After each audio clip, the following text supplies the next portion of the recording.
God, I can't think of the guy's name anymore. Who's the old pitching coach? I can't think of his name. Told his players never to throw strikes. I've already What moved the on. hell was that guy's name? Oh my God, this is pathetic. Anderson?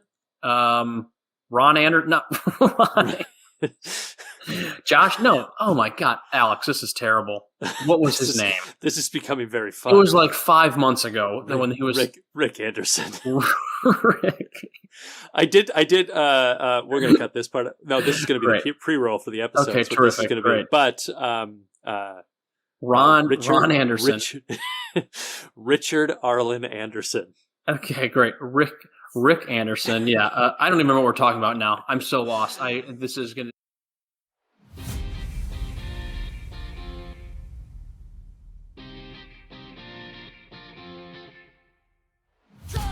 It's Baseball at the Corner. This is the Michigan in Trouble podcast with your hosts, Alex S. Freeman and Luke Jaconis.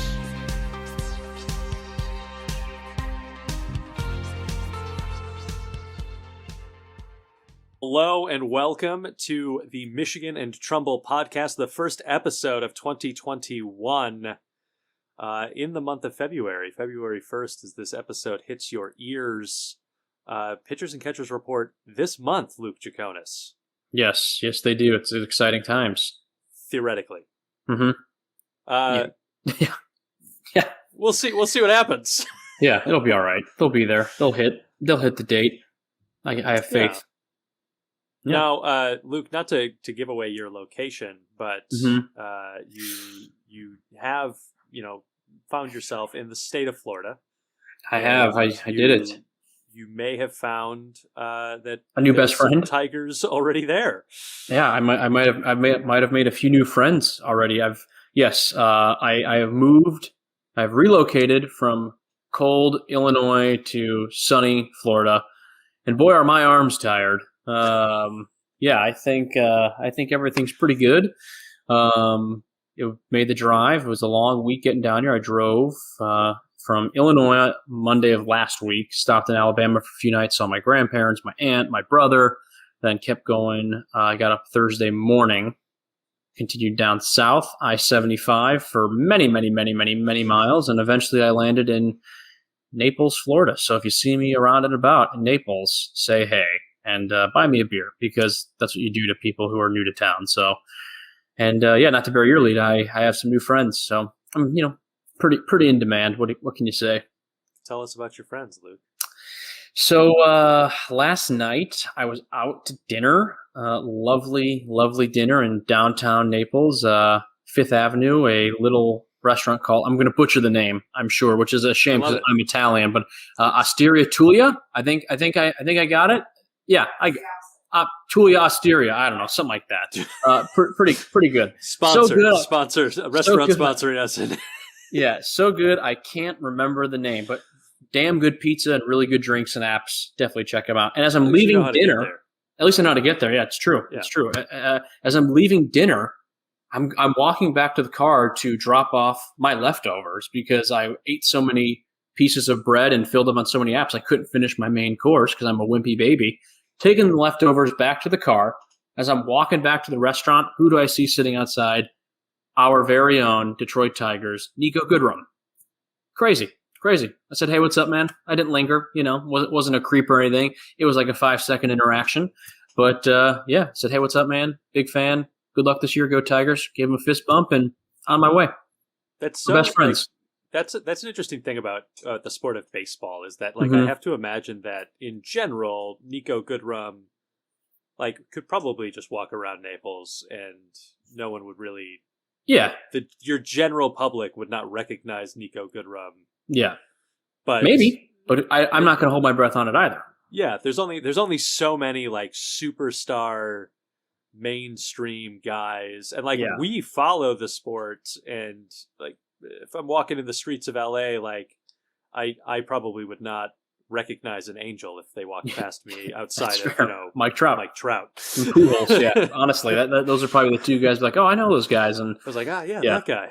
And so I just think about we are theater people. We have achieved. occasionally achieve some level of very, very, very, very ultra minor micro celebrity in that someone that took a Theater 101 class might recognize you on campus, and that feels good. That feels good. Yeah. So I have to imagine you made Nico Goodrum feel good last night. I hope. Yeah. I mean, also to go off yours, my favorite is if back in the day when we were able to do theater before COVID ruined everyone's good time.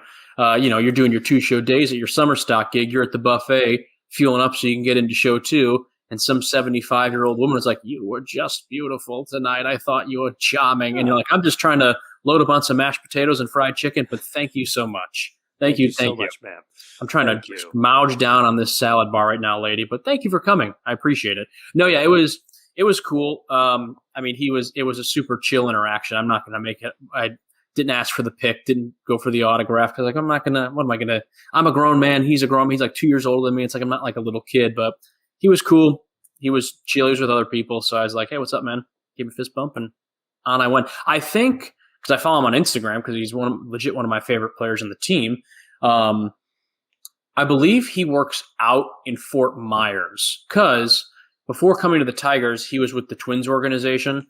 And I think he works out with some of the guys. Also, the Twins minor league team, the Fort Myers Miracle, play in Fort Myers, obviously, and they do their spring training there as well. So they're probably gearing up. I don't know. Probably he probably was out with other people from the Twins, but as you just said, baseball is kind of one of those sports, and honestly, any sport in general. I've never been. I mean, there's certain people you can recognize. If I walk down the street and I see Khalil Mack of the Chicago Bears, I'm gonna know that's Khalil Mack because I'm a huge Bears fan. But it's kind of one of those things like when you're a pro athlete, like unless you're like a really big diehard of the team, it's kind of like, are you gonna recognize them, so to speak? But it was cool. He was a cool dude, and also probably helped too because I had a mask on. I had a Tigers mask, so he knew I wasn't just BSing him. And yeah, he was like, "Thanks, man. Have a good night." And that was that. Now I got a best friend. So I have a best friend who may be the starting second baseman this year. He may be at shortstop. He may be a utility guy again. Who knows? But fact of the matter is, I have a best friend on the team, and that's what's important. That's right. And so, Nico, if you are listening to the show, do follow us on Twitter at @Mish_Trumbull. And that goes for everybody out there, not just Nico. Anybody that is, a Tigers fan, share the show with them. We have a good time over on the Twitter, especially as the season gets going. It's a great spot. In-game conversations. We're usually there ranting and raving as of late, but hopefully that starts to turn the corner this year. Luke, let's take a moment here because there's it's been mostly a boring off season for baseball. There's not been anything like major happening. There are, a few out there lingering stories. Today's episode is mostly going to focus on Tigers roster moves and then a spring training preview as we kind of look at some dates and what early position battles we might be looking at. But go ahead and touch on a few of the other around Major League Baseball stories that might be of interest. Yeah, I mean, obviously, we've said it before, this hasn't been the biggest off-season in terms of star power. And I'm not knocking guys like George Springer, JT Realmuto, Trevor Bauer. But although those guys are great, I will knock guys like Trevor Bauer. That's true. I know you're not a fan. I can respect that. Those guys are good, but again, they're not Mike Trout or Francisco Lindor level. But we're going to get to Francisco Lindor actually right now because he got traded to the Mets. He's no longer in our division, and it's fantastic. Him and I believe Carlos Carrasco gone from Cleveland to the New York Mets. Boy, they're having a fun offseason, aren't they? 1 second they're on top of the world. 1 second they don't have a general manager because he's a creep. Hey, but you know what? To each their own. And also now their owner, Steve Cohen's in some hot water with all the Wall Street stuff, which I don't know anything really about. All I know is somehow AMC and GameStop are like making a comeback, I think. I'm not going to turn this into a stock podcast. Please don't, because my blame will grow up. Just in the most Mets fashion ever. Do you remember the Bernie Madoff scandal? Yes. Okay, so Mets ownership at the time got caught up in the Bernie Madoff scandal. Oh, terrific. And that is one of the things that led to a fire sale of the Mets. Yes. And now Steve Cohen owns the Mets and is in the midst of watching his company lose billions of dollars in the midst of this GameStop war against hedge funds. Yeah. What's so hilarious? It's just a very Mets story. Yeah. Well, that's the funny thing too, because I think like on paper things were looking good for the Mets. They got the Lindor trade down. I was like, holy hell, we just got like a premier player who's now going to play for us. It was a big deal. Then the GM story happens, and then we go, ugh, that's no good. So the GM's gone, and now this stuff with Steve Cohen's going on. So in typical fashion, the Mets are Metsing it up, and it's just terrific. But yeah, hey, Francisco Lindor's a hell of a player, but I am very happy to not have to play against him. Whatever it is, 20 plus times a year. I'm okay with that. So that was a big trade, obviously. Lindor going to the Mets. We also have George Springer signed with the Blue Jays. I think it was like 6 years, $150 million, if I'm not mistaken. In general, the Blue Jays are having a really, really strong offseason. They're getting some pitchers from the Cubs. I think who was it? Tyler Chatwood went there, if I'm not mistaken. I know they've got a couple other guys too, but in general, the Springer signing I thought was pretty big for them. And who else did we have? I know there was someone else that I was just thinking of. Oh, JT Realmuto signed back with the Phillies. That was, that's a pretty good deal for them. I think the Phillies that was big, them keeping him. I think the Phillies will be good. I definitely think they're going to compete in that NL East. And I'm trying to think, anything else? Other big ones beyond that? The biggest one, Nolan Arenado. Now that trade isn't official yet, but it's rumored right now that he's going to be traded from the Rockies to the Cardinals. And in my opinion, if that trade holds up as is, the Cardinals damn near committed a steal against the Rockies for that, because a lot of the prospects they gave up were mid-level guys. They weren't, low, single A guys, but kind of mid-level. They could be good, they could not be good. But that's the story with any prospect really. And I think they're getting like an additional $50 million from the Rockies. The Rockies, on one hand, though, will clear about $150 million off their salary and all that stuff. But I think I was reading right now, a lot of Rockies fans are just like livid with ownership, because it's like, what the hell? What are we going to do? The Cardinals finally get their guy in Arenado if it holds through. They've been chasing him for like a year. So that's pretty good. But beyond that, I know there's a lot of smaller deals. I saw Jock Peterson went to the Cubs, Austin Romine, former Tigers, going to the Cubs. Mm-hmm. The Cubs, it seems, are completely blowing everything up. John Lester's gone, Chatwood's gone, Yu Darvish is gone, Schwarber's gone, Caratini's gone. And I'm sure there's a lot more too that we're kind of glossing over, that we're missing, that I'm sure the lovely people on Twitter and Facebook will tell us about. But as of now, it's been definitely, although it's been a slow off season, it's 100% starting to pick up. So I know we're going to get to the moves we made here in just a little bit, but I definitely feel like at least the snowball is starting to get bigger and bigger in terms of moves that are now happening this offseason as we get closer and closer to camp. And I think that it does make a lot of sense that teams were a little bit slower moving in this offseason, as they, don't want to put somebody on their books for a shortened season that ends up, for some reason, they have to pay him 75% of his salary when they're only getting, all of those types of calculations. And so as plans kind of begin to continue to solidify, it makes a lot of sense that we're going to start to see stuff start picking up. But yeah, let's go into. And also, sorry, Blake Snell. Blake Snell to the Padres. That was the first big one. I feel like Padres are going to be. The Padres are, in my opinion, now in a position where they can, I think, contend with the Dodgers in the NL West. I think they're there. I think that NL West is going to be a really fun race. I agree. Not for the Rockies, but I think for a lot of other teams, I think in particular, it'd be a 2-team race with the Padres and the Dodgers, maybe the Diamondbacks, but I don't know. There's still some good players out there. Springer's, Trevor Bauer's out there. I know he's not your guy, but he's still floating around, as is Justin Turner. So it'll be interesting to see. Still a lot of more moves to happen, but right now, definitely seems like we're getting more and more signings as the season's drawing closer. That's right. So let's dive into what the Tigers have been up to, and sort of I guess what feels like the biggest splash is this Wilson Ramos deal, 1 year, $2 million. Woohoo! Sort of, with Austin going to the Cubs, needed that veteran catcher, because I think that as much as there are guys in the farm system that we like, there's Nobody's yet ready to kind of move into that everyday job. And certainly there's not a second guy if they hadn't brought somebody in. So so I think it, like, from that perspective, the signing makes sense. He spent the last 2 seasons with the Mets.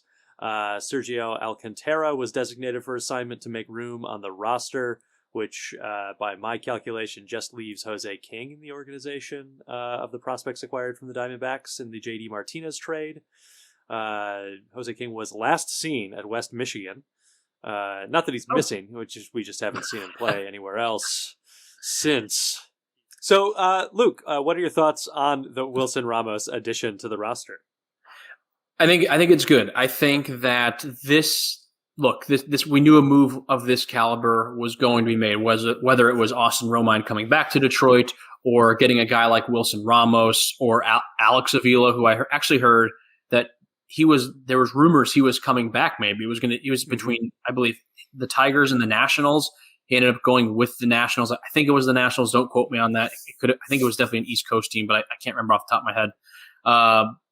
So yeah, we knew a guy like this was coming. This, as you said kind of in the intro, this makes perfect sense.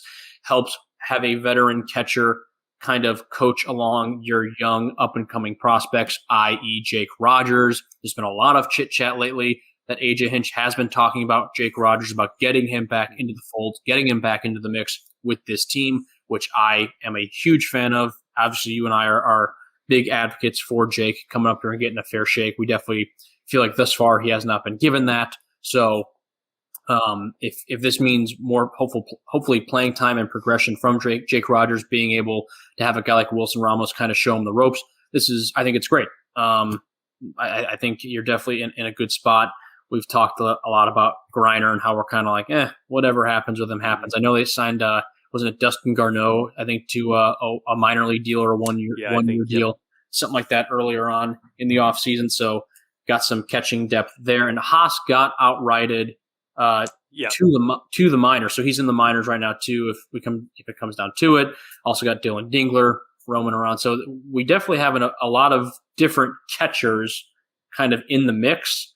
I would say, though, out of all those names we just mentioned, really the only 2 or 3 I'm keeping my eyes on are definitely Jake Rogers, Dylan Dingler, who I don't think we'll even be seeing it all this year. But it's mainly, I think what we're looking at is Ramos Rogers 2021. That's the tandem we'll see. Will it eventually kind of flip and it becomes Rogers Ramos? Only time will tell with that. Mm-hmm. But right now, I definitely think you're going to see Wilson Ramos being the starter coming out of camp, and then we'll see what happens after that. I really hope they don't do Ramos Griner coming out of camp.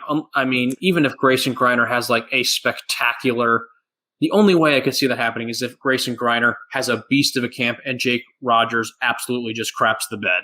That's the only situation I can see where they have Rogers not making the camp and Griner does. And if that does happen, I'm just going to be like, again, we're doing this again. It's so frustrating if that were to happen, but I don't think that will happen as of now. So Wilson Ramos, welcome to Detroit. I think him and Miguel Cabrera are good buddies. I think they work out a lot. Mm-hmm. So that's cool. Always fun to get to play ball with your friends. That's great. And he'll serve his role as a veteran catcher. He'll hit. Hopefully he can help out on defense. And mainly I think his main role, kind of passing the reins, so to speak, to Jake Rogers, hopefully in the not too distant future. Yeah, and I think like Grayson Griner's future with the organization is more has to do with the development of Dylan Dingler and how quickly Dingler makes his way to Detroit. And if they decide that, I think probably in the ideal situation, at least certainly for me, is that Ramos gets us through this year. It's a very successful handoff to Jake Rogers, and then we can go a Rogers Griner tandem into 2022, perhaps. That would be a great kind of best case scenario situation where we don't have to go out and spend on another catcher or re-sign Ramos or whatever the scenario may be while we await Dylan Dingler to show his worth in the organization as he makes his way up and into Detroit. That's probably the best case scenario for me in the catching position. Yeah, I agree with a lot of what you said. That I think that it's like a weird traffic jam at the catcher Yeah. position where there's Like there's a bunch of names, but we really know like out of like the 6 names, only 2 of them are going to probably stick for like the long-term plans. Mm-hmm. And I even feel like sometimes, for whatever reason, we've talked about this in the past, I know, so I don't want to, retread too much, but like I feel like in a weird way too sometimes, like the Jake Rogers craze has already died down. Now I think it's back that now that AJ Hinch is the manager, I do think I feel like I can kind of feel it ramping up again because I've heard Hinch make a lot of comments because AJ Hinch was a former catcher too, and they just did an article on Jake Rogers now trying to have to be managed by a former catcher, and he said, I think the article said something along the lines of like a huge pro of being managed by a former catcher is they can give you so many great tips and tricks because they're a former catcher. A huge con about being managed by a former catcher is the fact that they're a former catcher and they're gonna let you know when you screwed something up. So it'll be interesting. But like I was saying, sometimes we feel like the Rogers craze is passing. Dylan Dingler like is the guy, but it's like Jake hasn't even had a shot yet, so give the guy a shot. Yeah, and I think he's gonna get that shot this year. If he doesn't get it this year, he may as well just try to get traded somewhere else or figure it out because he's not going to make it happen in Detroit. But I want him to see. I think he's going to be great. So. And I think he will get that shot this year, finally. Yeah, just a little quick rundown of the other, not a lot of other additions to the roster. Akil Baddoo, the Rule 5 draft, Jose Urena, and Robbie Grossman are really the 3 additions that have had. There's been 14 free agent minor league signings, but the minor league is not really our beat, so we will let many of the other great Tigers podcasts pick up that mantle and run with it. Yep. Which of these guys you want to talk about first, Luke? Let's talk about Robbie Grossman because Robbie Grossman's actually very fascinating in the sense that he is the first multi-year contract that the Tigers have given out since I believe the 2015-2016 offseason. So that's insane to me that we've gone, that amount of time with no multi-year contracts. It really does kind of put in perspective where this team has been these last few seasons. Unfortunately, funny of all people, it goes to a guy like Robbie Grossman, who I'm not knocking. I think he's going to be a perfectly fine left fielder. I think if he gets off to any type of hot start, and if the Tigers aren't getting it together, I think he's probably great trade bait come the trade deadline in July. But yeah, I think overall I'll be curious to see how he does it. It was, I believe, 2 years, $10 million, I want to say. So it's just interesting that a guy, that's the first multi-year deal in 5-6 seasons, whatever it's been, and also helps too because he used to play for AJ Hinch with the Astros, so a little bit of a reunion there. And it'll be exciting to see them kind of have that everyday left fielder. There's been so many outfield shakeups, and I'm sure it'll happen again this year. Someone won't be performing. God forbid someone gets hurt. We've seen that a lot in recent seasons. A lot of outfield shuffles, but it's nice to at least going into camp right now knowing like this guy is the everyday left fielder. It shores up one of the questions that was being presented heading into this offseason. Still some other decisions being made in right field, but we'll get to that in a bit. So. The Grossman signing, I think it's going to be perfectly fine. That is a great endorsement. Perfectly fine. Which, I mean, to a certain extent, that is kind of what we've been hoping from Al Avila recently. Is just like do the fine thing, do the okay thing. We were never Al. We were never going to get a George Springer. Springer was never coming. Maybe you could have seen a potential like a Jock Peterson or a Kyle Schwarber 1-year deal.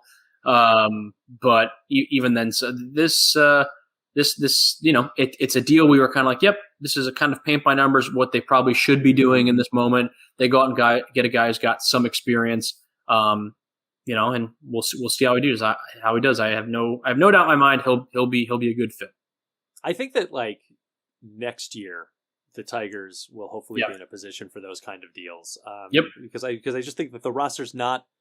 And like I'm reading a lot of takes about this as well. That like the roster's not quite there yet. It's just not quite built in a way that it makes sense to go spend for one of those guys. And so it is as much as I would love to see a big splashy signing. I would much rather them not get hamstrung into something that is just going to hurt them down the road. And also as Illich and Alaville have kind of been saying their narrative the last couple seasons, that like this is supposed to kind of be the last off season where they're playing it a little bit more safe. Next off season, that's kind of the one where it's like, okay, let's really go for it. Because right now the only major contract on the books is Miggy's. So the finally done playing Prince Fielder, and the Zimmerman contract is no more. So Miggy is really the only last remaining. No wonder they can't make any multi-year deals. They got the Miggy contract. That's so it all adds up. But it's still hanging out there. Yeah, and it'll be good.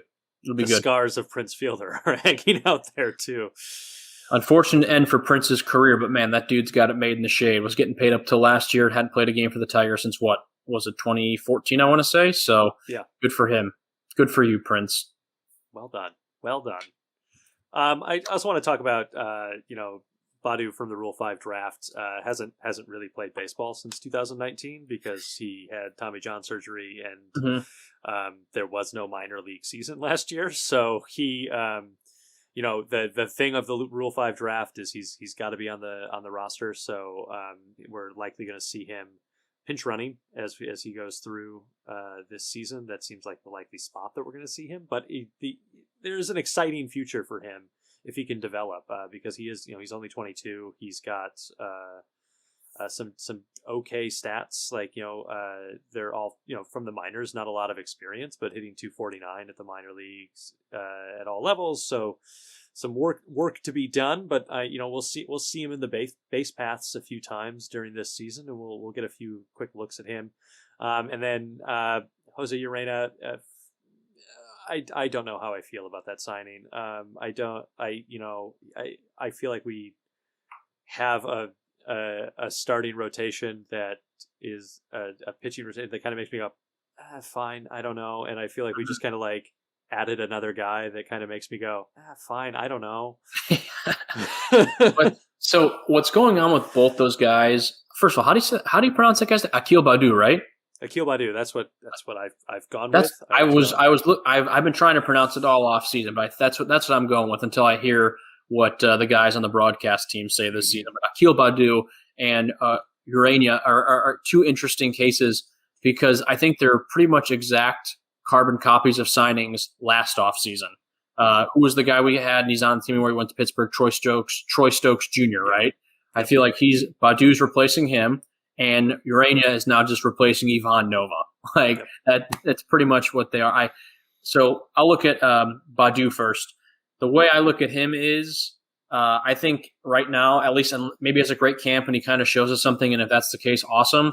But I don't want a guy like him taking playing time away from Derek Hill or Daz Cameron. I want to see, as much as we've been wanting and demanding kind of Jake Rogers to get a chance, the same can be said for Daz Cameron and Derek Hill. I think, honestly, out of the three, you can make an argument for Derek Hill the most because I think that guy has just been given zero opportunities. We hear that he's this great defender, and they say his bat sucks, but we don't ever get a chance to see him back because he's only had like 6 major league at-bats. He just made his debut last year. It's like we got to give these guys a chance. So I'm cool with Badu, coming in and getting some shots too. But as we've said a lot, the outfield is crowded. Badu, Derek Hill, Daz Cameron, Travis Demers, Jacoby Jones, Victor Reyes, Kristen Stewart, Robbie Grossman. That's 8 guys right there. 8 guys. So only 3 of them can play. So it'll be. And if you really want to get technical, 9 if you count Nico. So and I'm sure we could even maybe get one more. Isn't Harold Castro maybe being rumored to play? Didn't he play a little bit in right field last year? They looked at it. I don't know. Yeah, it's just I'm cool with. Obviously, you always got to be bringing in new guys. You can never just be set with what you've got. But I'm cool with Badu. I'm not trying to hate on the guy. I've never even seen him play before for the Tigers yet. But I don't want to lose sight of the guys that we've been hearing about for a while, and i.e. Derek Hill and Daz Cameron. I want to see those guys not only I want to see them make the team out of camp for starters, and I want to see them at least get a shot. Give them a chance here. I mean, let's give them a chance. Daz got a little bit more of an opportunity last season than Derek Hill did, but still, it was pretty minuscule, especially considering it was a 60-game season, and by the last 2 weeks we were well out of it. It was like these guys easily could have gotten those last 2 weeks worth of starts. What would it have hurt? It is what it is. But yeah, and then for Urania, like I said, he's the new Nova this year. He's going to eat some innings if he stays healthy. we're probably looking at a season where he goes like, I don't know, 6-10, 6-11, 7-12. I don't know, something like that. So we'll see. He's an innings eater. He's an innings eater. We got him for the Marlins. Welcome.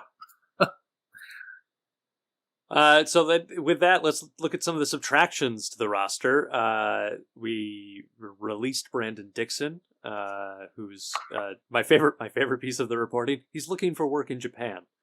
Nice. Like an unemployed actor. He sounds like us. It's like he's looking for work. He's auditioning. He's looking for work. He's out there. He's seeing what's happening. Anthony Castro was designated and claimed by the Blue Jays. Eric Haas was designated and cleared waivers, so he's been outrighted to Toledo.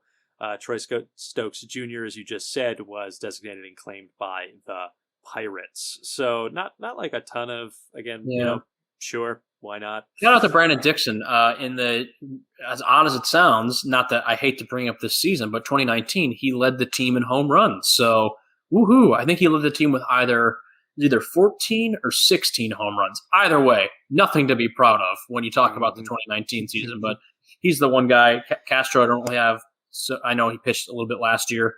Don't have a ton of, to go off with him. And Troy Stokes Jr., he had a bad shake because I think he had a pretty good camp last year, if I remember correctly, spring training, I want to say. And then obviously we got delayed because of COVID.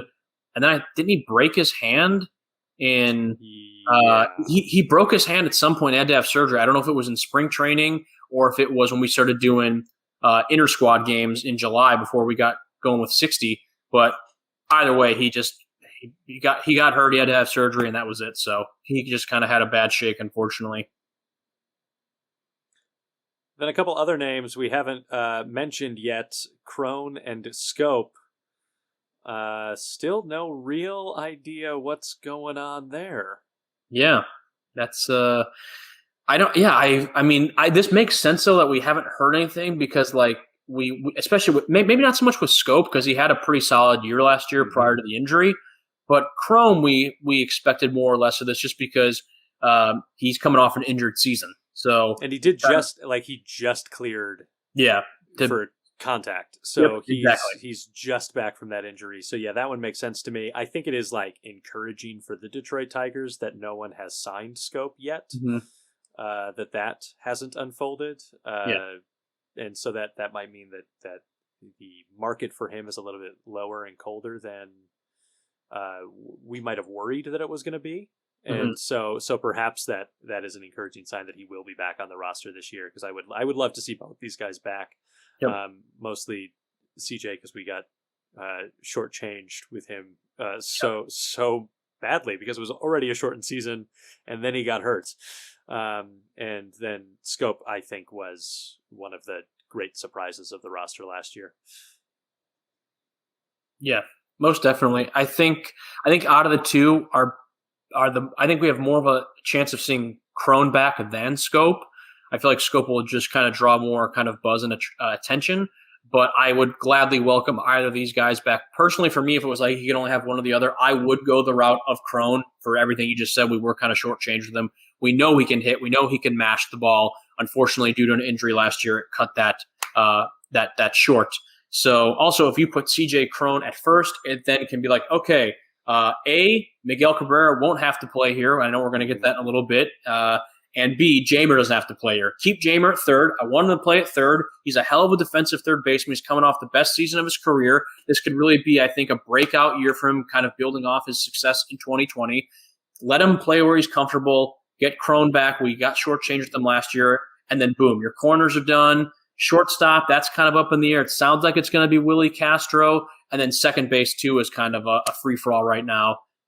Could be Nico.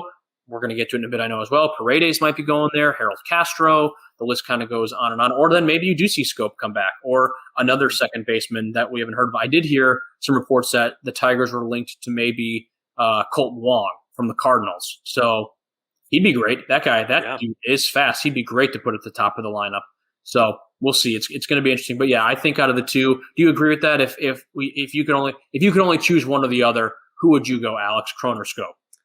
Yeah, I mean, I think that I would go Crone because it does solve some of the Miggy issues. That I think if you can find a guy that is a great everyday first baseman, like the rest of your roster can kind of fall into spots. And then if he is hitting really well, he can slide into the DH spot if you want Miggy to play the field.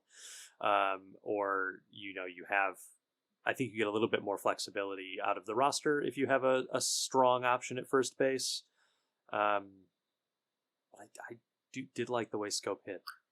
Scope was good, but remember last year with Crone, once he got hurt, it was like the minute he got hurt, the lineup just changed because it was that number 4 guy was gone. The guy who was protecting Miggy and helping him out was gone. And then it just kind of felt, although it just kind of then things kind of fell back to normal. It's like, okay, well now we gotta figure out the lineup woes again. Here we go. So I would gladly welcome both these guys back. Maybe we see them both. I hope we do. If not, I have a good feeling about Crone. I could be totally wrong, but I have a good feeling about Crone. Scope is a little bit more, again, kind of interesting because I think he'll garner some more attention. But we'll see. I definitely think within the next week or two we're going to figure out what's going on. Yeah, hopefully. Yeah, I think right before camp starts, I think we'll have final answers on those guys. Yep. Finally, a quick look at the future. As the Tigers had 5 of MLB Pipeline's top 25 prospects. Spencer Torkelson up there at number 3. You may remember the number 1 pick overall in 2020. Casey Mize, also a former number 1 pick, was number 11, debuted in 2020. If you're a Tigers fan, just crawling out from underneath a rock. Riley Green at number 24 and Tarek Skubal Riley Green at number 21, Tarek Skubal at number 24, who also debuted in 2020. And then Matt Manning rounded it out at 25, and we expect his debut in 2021. It probably would have happened last year if he hadn't been dealing with some injuries. They had no other prospects in the top 100, but 5 in the top 25 is pretty good. But we'll definitely add one with the number 3 pick in this year's draft, which for those that like to mark your calendars early, kicks off on July 11th and runs through the 13th. Make sure you get those days off from work because there's nothing more exciting than the MLB draft. It's me. I'm getting drafted. They're going to play me. I haven't played a competitive game of baseball since, I would say, spring 2011. But you know what? That's not going to stop me. Time for a comeback. Hey, here it is. This is the time. Yep. If there ever was a time. Look, I mean, I don't know that there's much more to say other than we're excited about these guys. We'll talk about a couple of them in the next segment of the show. And I mean, the biggest question right now with Torkelson and Riley Green is where they'll start the year. And I would hedge that one of them might make it to Detroit by the end of the year.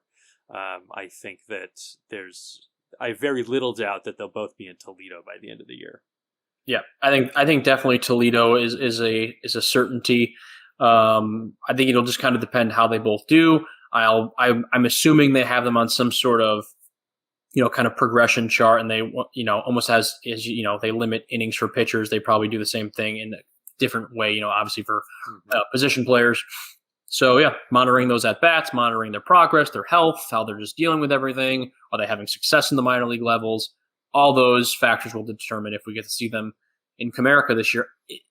I feel like you could probably go back to episodes in the past, and I've given a prediction, and I'm sure I'll even change my prediction between now and the start of the season. Right now, I'm going to say maybe we see Torkelson. I think if we see one of the two, I think it will be Torkelson, just because he came from college, and so those guys tend to be a little bit further ahead than the guys that come right out of high school. The interesting thing is that they are still having him work on his glove as a third baseman. So there's, what is that going to mean for his progression as he, adjusts to not a new position. He played third base in high school, but as he adjusts to third base and professional baseball. I just don't get it. I just don't. I mean, it's good to have, be multi-skilled. That's awesome. But right now, Paredes, third baseman, Candy, third baseman. And then you want to add a guy like Torkin when it's clear that there's a vacancy at first base. It just doesn't make sense. It just doesn't make sense. Maybe I'm hoping this is just them. Maybe they're kind of Brandon Inging him, where it's like the dude can just play all over. Similar to Nico Goodrum, who's just like that super utility guy. Obviously, Tork's not going to become a super utility guy, but maybe they just kind of want to have him comfortable, for a couple different positions. But I don't know. It just doesn't make sense right now when there's a kind of a traffic jam at third base. You're having a hard time trying to figure out where Paredes is even going to play this season if he makes the team out of camp. And he had a great winter ball. And while all that's going on, all that drama at third base going on, it's like, hey, we got this wide open vacancy at first, but we're not going to worry about that. Let's add more to the third base scandal. Not scandal, but you know what I mean. Yeah. And I mean, I think you look at like, what do we do with CJ Crone? Okay, maybe we sign him to a 2-year deal, and in that time, Torkelson will be up and ready. And then he can play first base. And there is certainly like the argument to be made for positional flexibility so that if there is, we decide we want to go long on CJ Crone, we're not suddenly shooting ourselves in the foot because Torkelson can go over to third base or whatever the types of different scenarios are like. They really decide that Jamer should be playing first for some reason. Like all of those things, flexibility to keep guys' bats in the lineup if they're hitting really hot, all of those types of factoring in, it goes into it, but I just hope it doesn't, one mess up him as a player, and also it's just sometimes we've seen I just don't like when the Tigers do that. I mean, we kind of saw it with Castellanos from third to right field. We saw it last year with Jamer from third to first base. Now, obviously, Jamer handled it pretty well because it was his best season in a Tigers uniform thus far. Hey, these are the moves that this is, AJ Hinch and, the guys in upper management, they're going to have to all figure it out, and the coaching staff, they're all going to have to work together and figure it out. And luckily, I like our coaching staff a lot right now. I think we're headed in a really fun and different direction. So I have no doubt that they'll make the right call, but it's just as an outsider looking in, as a fan, as people who host a show solely dedicated to this team, it's just right now on paper, I don't get it. But I'm sure in a year or two from now, I'm going to be looking like an idiot being like, oh yeah, this was the right thing to do. Yeah, absolutely. And we are going to step away real quick for a quick word from our sponsors. We'll be back in probably about 60 seconds. In the meantime, while that ad is running, head over to Twitter, give us a follow at @Mish_Trumbull, and stay tuned, folks. We'll be right back.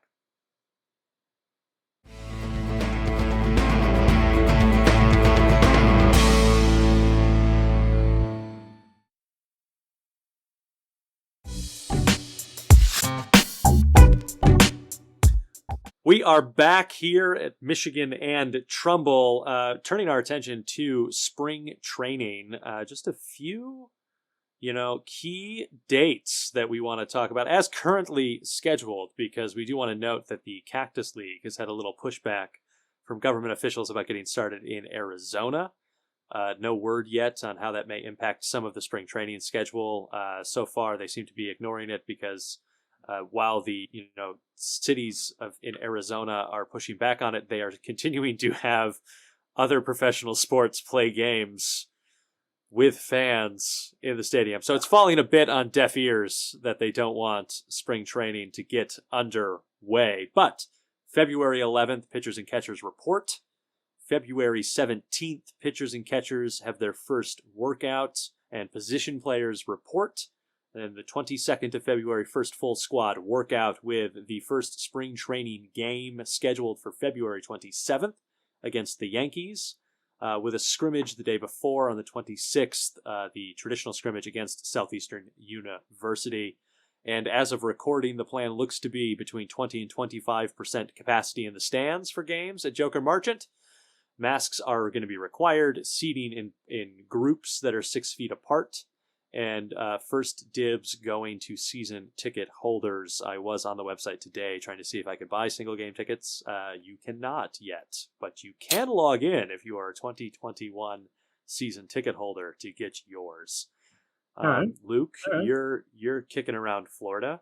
I'm a Florida man now. what are you excited about spring training getting underway before we get into some of the position battle? It's cool. I mean, I'm not gonna lie. It's a pretty cool feeling to know that, like, oh, if I want to go see a Tigers game, I got to get my car and just drive 3.5 hours to do it. Like, I can make that. That's a pretty feasible thing for me to do now. It's great. I hopefully did it say it all in regards to like when single season tickets or single tickets will go on sale to the public, or are they just kind of letting season ticket holders have their pick? And then whatever's left over, we get.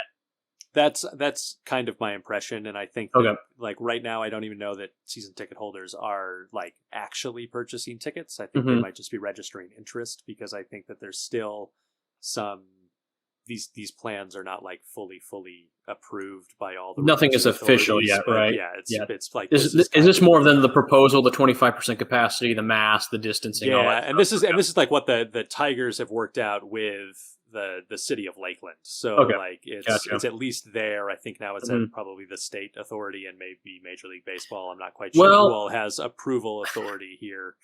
Let me tell you this. I've only been a Florida resident for about 48, going on 72 hours now. And while I'm enjoying the state I live in, I can honestly and unbiasedly say some people in some areas of this state are acting as if COVID does not exist. It's acting as if it's just another wonderful day, just skip around the neighborhood and not pretend that we're in a global pandemic. Fa la la la la ka-ching. So in regards to that, if some of the things I've been seeing is any indication, the Tigers will have absolutely no problem getting this passed at the state level. I'm sure they'll be like 25%. Hell, why not do 85%? Those masks, who needs them? Sell it at 125%. Go nuts. So, yeah, I have no doubt in my mind that if this proposal is good, Tigers are great with it, City of Lakeland's great with it. If it gets to the state level, it will not be an issue. And that's not only just for Tigers in Lakeland, that's for all the teams that are in the Grapefruit League in the state of Florida. Arizona, I don't live in Arizona, so I can't give you any facts there. Maybe this time next year I'll be maybe you'll be in Arizona next year, and we can do Cactus League and Grapefruit League coverage. Who knows? Could be fun. That'd be fun. It'd be a good time. It'd be a good time. If anybody wants to, foot the bill for that, just be in touch. Follow us on Twitter. We're happy to do it. Are we going to try to? So if we can get tickets, are you going to try to make a trip down here? I'm putting you on the spot right now. I would. I would definitely love to. It's definitely checking the calendar, seeing what the tickets are available, seeing what my myriad of accommodations are available in Florida. Yes, terrific. You can stay with me. It's unfortunately a bit of a long commute from Naples to Lakeland, but I'd say we're probably better off just like getting a hotel or something, or finding a friend that we know and doing that. But if we do. If you are able to come down, we got to definitely talk about doing like some shows, maybe. Yeah, absolutely. We'll do a socially distanced meetup in Florida. That'd be fun. None of our Florida fans may be down with the social distance. We'll see. True. Also, we'll see. They won't know who we are, so it'll be a meetup that only we know about. It'll be perfect. Terrific. Well, and Nico Goodrum. And Nico. Well, yeah, obviously, if Nico knows that I'm here now, we're best friends. I think we're going to go see a movie sometime, maybe go roller skating. It's going to be a great time. And, I'll talk to him. He's got the hookup because we're best friends. Luke, if Nico Goodrum gets COVID, I'm blaming you. He was sitting outside at the restaurant, so kudos to him. And I had a mask on, so I will not take the fault here. Now, if he walked down the street to those bars that I saw, some of the bars that looked like dance clubs out of like an 80s movie, then he's on his own. But I didn't see him doing that. He was outside. He was being responsible. He was distant enough. I got to give him 2 thumbs up. The guy was doing his job. Good for you, Nico. That's why we're best friends. That's what we like to hear. That's what we like to hear. We alluded to this conversation a little bit in the previous segment, but who's on first? That's the real question. We are getting reports that we always know that Miguel Cabrera wants to play in the field, but we are getting some reports as well that AJ Hinch would also be open to Miguel playing Cabrera first base, playing in the first. That'd be great. That's how it sounded like you were leading it. Like AJ Hinch might stick himself on the roster. Like, go for it. I mean, they're wearing a jersey, so yeah. I think they get to play. And I also am coming around to the idea of Miguel Cabrera playing first base, and this is why. I have certainly been a proponent of Miguel Cabrera just being the full-time DH. We don't want him to get hurt. But when I think about Miguel Cabrera in slump mode, Miguel is a kind of hitter that can hit himself out of a slump pretty much without notice. Mm-hmm. But it does seem, if you've got other guys that have hot bats and you need to do some shuffling in the lineup, it may make sense to put Miguel Cabrera at first base to keep his bat in the lineup in case he's going to hit himself out of the slump, but you're getting more value out of him in the midst of that slump than you are if he's, just become a strikeout at the DH position. Yeah, I'm much more on the side of, if you're going to play him at first, do it very cautiously. Mm-hmm. I honestly would say 90% of the time he DHs, 10% of the time he gets a start at first. So maybe one every 10 games. I know that probably wouldn't sit well with Miguel. He'd probably like to play out of all those 10 games, every game as much as he could. The thing that I'm worried about is A, his age. B, if you can get someone else, hypothetically like a CJ Crone or whoever it may be, free agent wise, that should. I don't want to see them battling over playing time, so to speak. I want Miguel to focus on the hitting, because that's what we need. We need Miguel more on offense than we do defense, and there's no competition or question about that. Also, this is a huge year for Miggy, because he is 100% within reach to get to 500 home runs and 3,000 hits. I think he's 14 home runs away from 500, I want to say. And I don't know the exact number off the top of my head for 3,000 hits, but it's definitely I think it's between 100 to 140, 150, somewhere in that ballpark. So if he gets a full 162, which fingers crossed we all think right now we're going to get, he can hit those milestones. That would be awesome, I think. So we'll just kind of have to wait and see. I want Miggy focused on the bat more than playing in the field. If he has to, maybe 1 out of every 10 games was a little bit too much on my part. Maybe if he plays, I don't even know a number. Maybe like 3 out of every 10 games. I don't know. Maybe every series he gets 1 start. Great. But I just don't know if we need to do that right now when our main priority should 100% be him batting. Especially a year, he's got so many milestones coming up. It's been as long as I've been a Tigers fan. Gary Sheffield came close, I know, to the 500 home runs towards the tail end of his career at Detroit, but I've never seen anyone go for the 3,000 hit club donning a Tigers uniform. So that's going to be pretty awesome. And I think, honestly, he has a good chance to get both of those this season. I mean, I honestly think it's going to happen. I don't even think it's a chance. I think it's going to happen. Yeah, I think it's definitely going to be one of the fun storylines to watch in September is Miggy chasing those milestones and being very close. And I definitely agree with you that I don't want him to be the everyday first baseman. Mm-hmm. But I do think there is some argument to be made to have him available for one of the series, one game in the series, or 1 every 10 games. Maybe, something that is just every now and then. Miggy's version of a day off is playing first base, as opposed to having a day off. To move into that spot. But that does. And also, I'm sorry. And it's not because obviously we're not throwing any shade here at Miggy. We love Miggy. Everybody in the city of Detroit loves Miguel Cabrera. They're going to retire his number one day, and he'll have a statue of Comerica. I have no doubt about it. It's just, it sounds I hate to look at it this way, like he's just another number, or he's a salary, but it's protecting your investment. Let's not forget, Miggy is still supposed to be, he's under contract, I want to say, till 2024. So he's around for a couple more seasons after this year, and he's only getting older. He's not getting any younger. I still think he has the capability to produce. Do I think he's going to be Triple Crown Miguel Cabrera? No, I do not. But I still think Miguel Cabrera can be a viable and dangerous bat in the MLB.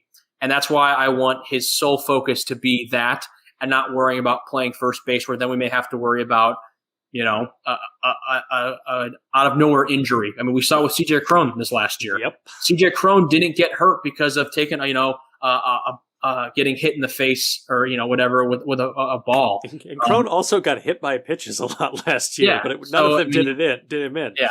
No hit, his was in the field. So I just worry about Miggy. I know I'm kind of, stuttering and stammering here a bit, but I just worry about Miggy. I want him to, be where he can be at the first base position, or excuse me, as our DH. That's what I want. So, and then once we figured out who's on first, that can kind of alleviate, start to piece in together some of the other infield questions. Like we have reports that we're going to try Isaac Paredes at second base during spring training. Mm-hmm. He just won the batting title in the Winter League down in Mexico, hitting .379.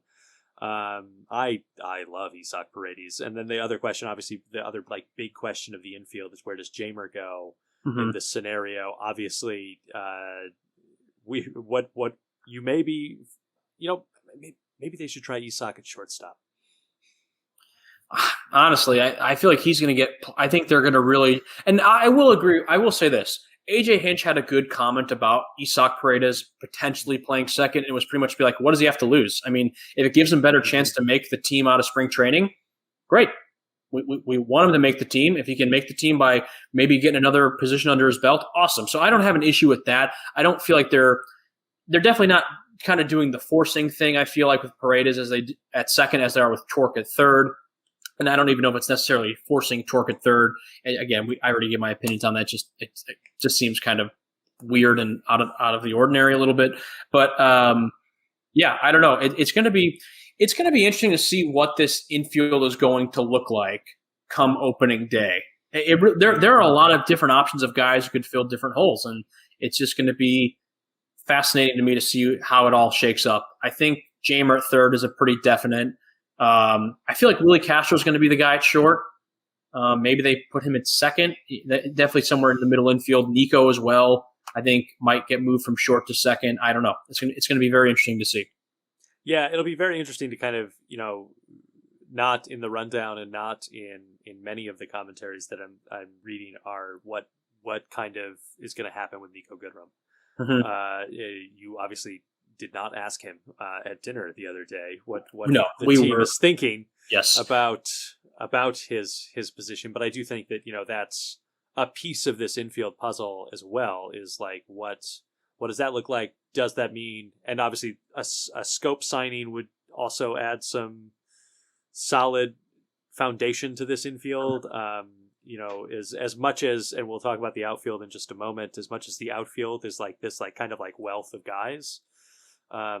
It feels a little, there's guys for the infield, and there are some really exciting guys. Jamer's very exciting. Isaac is very exciting. Miggy coming back to first base is very exciting. Willie Castro. Willie Castro. Willie Castro really, had a great. Yeah. Willie Castro is a great, also an exciting guy, but it doesn't have the same kind of logjam feel. Yeah. It as the outfield, it has more, and this makes sense too because it's a little bit more intricate of a squad makeup for guys in your infield. They got to really, it's a point guard shooting guard relationship in the infield as opposed to you need guys that can cover ground and communicate in the outfield. And so I think that there's certainly those pieces of the puzzle are also going to be an interesting story to watch in spring training. Is how do these guys not only play at those positions, but how do they play with each other in those spots? Mm-hmm. Yeah, I don't know. Only time will tell, honestly. And I know that kind of sounds like a cop-out answer, but there's still so many questions. Because I think if you re-sign a guy like Jonathan Scope, let's just say, then I think this equation becomes a lot more clear. I think you're going to see Scope then be the everyday second baseman, Jamer be the everyday third baseman. Maybe there's some sort of competition battle between Nico and Willie Castro for shortstop. First base, then that still kind of not that you would have Nico be the starting first baseman, but we know he's the super utility guy. Pretty much every position except pitching and catching, he has played, it seems. So maybe he gets some starts at first. Miggy, you find another guy too. If you go the Crone route, maybe, or just another first baseman off of free agency. So I feel like there's still just so much to be determined that I can't really give a fair or like accurate assessment because we don't know what's going on. We have ideas of guys who are going to be there, but we just don't know what the actual picture looks like yet. The only thing I feel pretty confident in saying is that Jamer will be the starting third baseman. I feel pretty damn confident in saying he's going to be the starting third baseman heading into the regular season. I don't feel as confident in that prediction. Really? I think I could be proven wrong. It all comes down to that. Do we re-sign Crone? Do we, and honestly, by the time we do an episode next week, this could all be like, okay, now we have more information. We can try. Yeah. We are putting together a Tiger puzzle right now in the infield. Yeah, we are attempting to build this plane as it flies. We'll see how it goes. Now, moving to the outfield, you touched on it in the first segment as well. Like there's a lot of guys here. My likely starting three as the season begins is probably Jones, Reyes, and Grossman. I agree, but I don't know if they're going to be the guys at the end of the year. I also agree. I agree with both of those. Yeah, because you have Des Cameron, you have Derek Hill, you have Travis, you have Travis Demeritte, who I don't think will ever be a starter. Yeah, but is one of those guys that I just love when he's in the lineup. There's something about him, right? He's got that energy. Yeah, I'm just like, yeah, let's go, Travis, let's do it. I don't. Yeah. But at the same time, please do not put him in the starting lineup. I would not be happy about that if he was the everyday starter in the outfield. Yeah, he hasn't.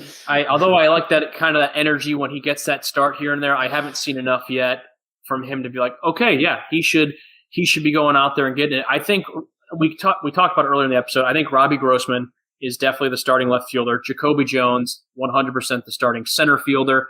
I pray Jacoby Jones can get through this season healthy. That dude has just had a real rough go, had the broken wrist, got hit in the face. I mean, the dude has just really taken a beating over these last few seasons with the Tigers. And we saw, especially earlier on in the season last year, he really was kind of coming into his own. I know he definitely kind of cooled off as the season progressed, but we know Jacoby can bring it if he can just stay healthy. And unfortunately for him, it's just that's been his Achilles heel in recent years. 100% though, the outfield, as you said perfectly, it is like a log jam. And I think a lot of that jam is going to be looked in the right field position because there's a lot of guys who are going to be competing for that spot. Right now, I'm going to agree with what you said, though. I think Victor Reyes, I cannot believe I'm saying these words because when he came up in 2018, I just wasn't a fan. Don't know what it was, but he's proven me wrong every single time, and I'm happy he is doing it. I think Victor Reyes has finally earned his spot as a starter for the Tigers. Whether or not he can maintain that, whether or not he has it at the end of the season, only time will tell. But I think going into the season, unless one of these guys comes out of camp with a crazy camp that they earn it, I think Reyes right now is the guy in right field on opening day. Here's the other outfield question I have for you. Kristen Stewart? Tough, because you and I were really big on him heading into last season, and I thought last season was going to be the time where he kind of turns it around. You got to remember, he's only been really with the team. I know he can't. I think he debuted in late 2018, had a full year in 2019 that was pretty lackluster. Last year was not great either. Kristen Stewart, I don't know. I'd rather, unfortunately, right now, I would rather see if I could pick like the top three guys who I'd like to see be the starters, I would probably go Victor Reyes, Daz Cameron, Derek Hill, then Kristen Stewart, then Demeritte, Baду, and then I don't know if there's anyone. I'm probably forgetting someone else, but yeah, those are the guys right now, I would say. Yeah, I would. We both really like Kristen Stewart, but I would much rather see the Tigers invest time and energy in guys like Daz Cameron and Derek Hill than to Kristen has been given a shot and a very fair shake of the apple tree, and just not quite been able to get it. And so I think it might be time to, because of this logjam, it might be time to move on, whatever that means, and go send him out. Maybe now Kristen will have time to make Adventureland 2. Been waiting for that for a long time. So maybe. Also, here's another hypothetical too. Let's say Jamer's at third, Willie Castro's at short, and Isak Paredes is a superstar at second, or Jonathan Scope comes back, or maybe they sign a guy like Colton Long to the Tigers. Do you try Nico as the everyday right fielder? Why not? I mean, he's got outfield experience. I mean, again, the outfield scenario is a little bit more clear just because there's less positions in the outfield than there are in the infield. And 2/3 of those positions in the outfield we think are pretty much set in stone what's going on. But with that position in right field, there's a good list of 4 to 5 guys who could be the starting right fielder come opening day. And honestly, I think spring training is going to be a huge factor for a lot of these guys. It's like, if you want the job, go get it. I mean, I know that's always kind of the theme every year, play to get your spot, but let's call it how it is. It doesn't matter if you have a breakout spring training, and Miguel Cabrera has a whatever spring training, Miggy's getting the spot over you.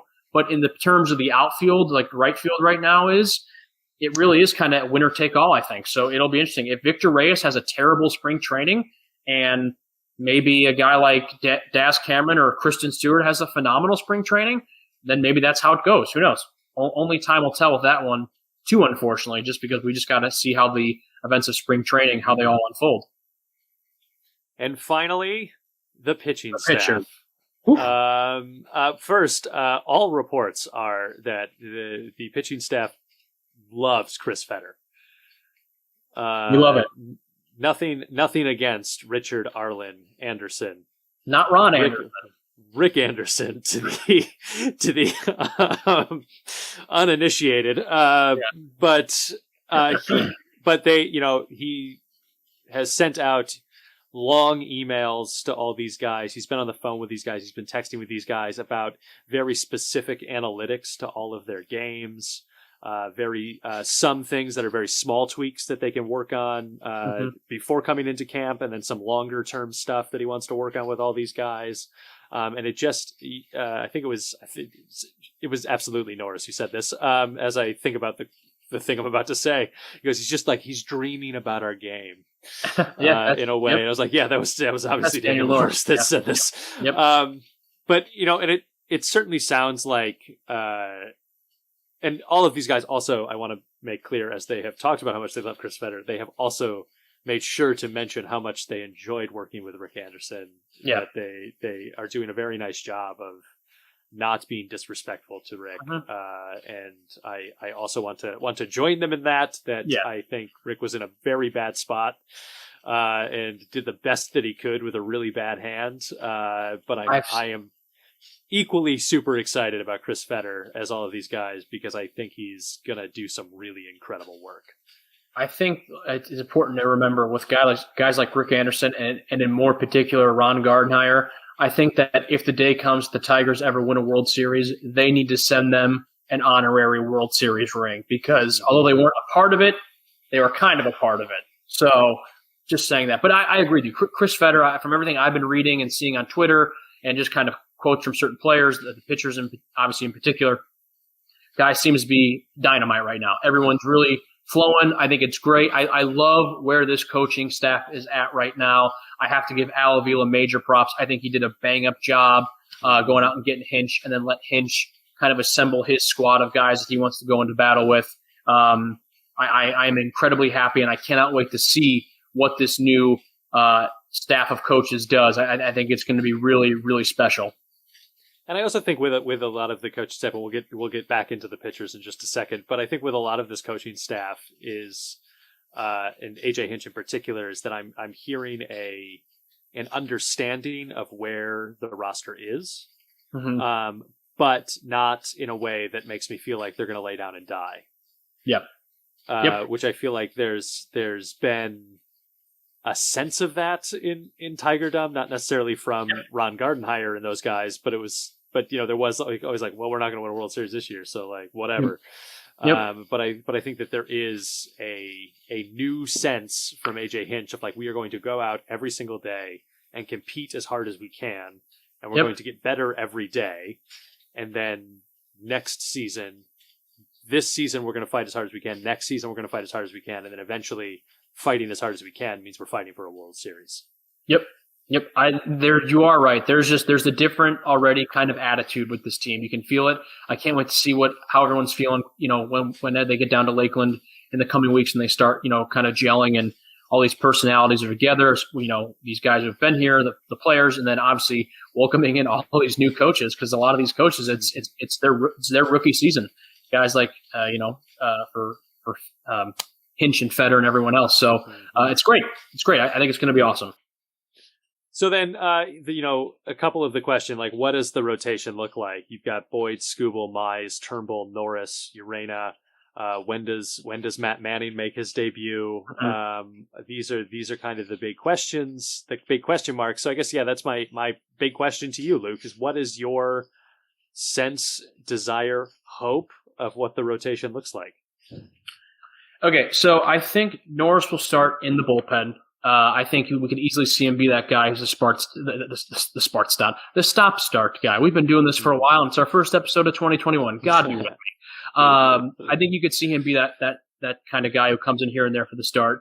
I think he just had really interesting success in the bullpen, so I think he's kind of well acclimated there. But then also at the same turn, too, I could see him being in the starting rotation out of camp. I think you're going to see Urena make the rotation out of camp just because they signed him to that deal. If they didn't, they need an innings eater. He's going to be that guy. Boyd's going to be there. Turnbull's going to be there. I think the two big questions are Skubal and Mize. I have a feeling only one of them is going to make it out of camp. I don't know which one, but we'll have to kind of wait and see. Maybe they both do. I hope they both do. And, we'll just kind of have to wait and see with that.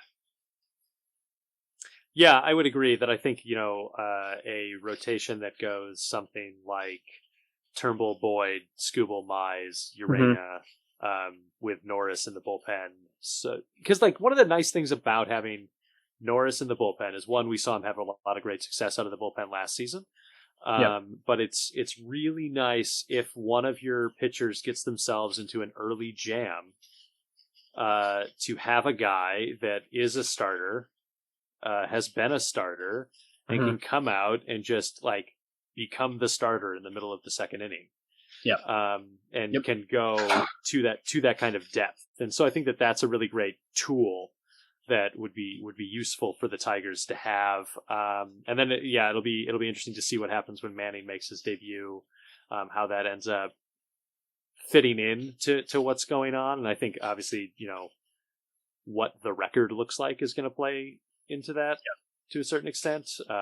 If we didn't even, I'm sorry, I finished. Go ahead. I'm sorry. Go ahead. Yeah. If we do have, if we are, competitive at the All-Star break, then I don't know what that means in the second half of the season in terms of getting some of these guys up. And so I mean, that's kind of the biggest thing. The biggest question mark for me as well, is that can and will any of these guys start going deep? That's the thing that we certainly were missing last year, and some of it expected it early in the year before guys really got stretched out. But, by the end of the year, they still weren't going as deep as you need your starters to go to really alleviate some pressure on the bullpen. Yeah, Skubal definitely had, I think, more success in 2020 than Mize did. It's no secret that Casey Mize had some struggles. But hey, if there was a year to have struggles, it was the 2020 season. So that's A-okay with me. I think we will see these guys get more stretched out this season, no doubt about it. And as you just said, it's going to be even more interesting when you add Matt Manning into the equation as well. So it's just, again, I feel like I keep saying we just got to wait and see, but we have to wait and see. I don't know what the plan will be with these guys coming out of camp. And one guy we didn't even really mention, Michael Fulmer. I think he'll be back as well. I think this is a prediction before we're even in spring training. The five guys I think will be the starters heading into opening day, and obviously this is, I think, 100% going to change and probably will change. I think you're going to see Matt Boyd, Spencer Trumbull, Michael Fulmer, Urania, and Tarek Skubal. Those are the 5 guys. And I'm going to ask you this question every week until we get it announced. Who's your opening day starting pitcher? Who I want or who I think it will be? Who you want. Ooh. If I had to say who I want, it'd be kind of cool to see like Casey Mize do it. I don't think we're there yet. I'll say Matt Boyd. I love Matt Boyd. I'm never going to stop rooting for the guy. I know he had a really, really, really crappy 2020 season, but you know what? 2020 in itself was a crappy year, so he was very on brand with his performance because the year itself was just not great. I love Matt Boyd. Great dude on and off the field. I would love to see him go out there and really be that Matt Boyd we know he can be this season. So as of now, I'm saying Matt Boyd is the opening day starter come 2021. How about you? I'm going to say Spencer Turnbull in this moment. It's both as who I want and who I think it will be. I think these were our same picks when we did our last whatever episode we did before Christmas or Thanksgiving. We had these picks as well. So okay. So far, nothing has changed. But I mean, you know that I love Matt Boyd. You know what? Let's give it to Daniel Norris. Let's have Daniel Norris be the opening day starter. Why not? Cool. He'll skateboard out to the mound, and then it'll be perfect. That works for me. I love it. All right, man. All right, folks. That's going to do it for this week. We are getting back onto a regular schedule here, so make sure you follow us on Twitter at @Mish_Trumbull as we head into spring training. Pitchers and catchers getting ready to report as the off season comes to a close and we start to make our way into the regular season in 2021. Also, if you follow us on Twitter, we'll announce when we go live on our Facebook page, which we'll start doing again with some frequency. And so make sure you tell your Detroit Tigers loving fans, your Detroit Tiger fan friends. First episode of the year, folks. We're getting the pregame jitters and stutters out of the way. It's okay. Getting stretched out. No pitcher goes this deep in the first game of the year. True. But make sure you tell your. Oh my God. Let me help you out here. Make sure, Tigers fans, listen to me now. Tigers fans, are you listening? I hope you're listening. This is going to be on the test next week. Make sure you tell your fellow fans and friends about the show. You can like us on Facebook. You can follow us on Twitter and Instagram. And as Alex said just a few moments ago, as we get closer and we get on a more of a set schedule, we'll be doing more of our Facebook Lives that we did last season. We'll always notify you when that's happening on Twitter, on Instagram, obviously on Facebook. Check it all out. It's going to be one hell of a season. Alex and I are getting a little bit loopy because it's our first show of the new year, but we're excited. We love you all. Go Tigers. Couldn't have said it better myself, Luke. Literally. Thank you. Have a good week, everybody. Thanks, buddy. I'll see you.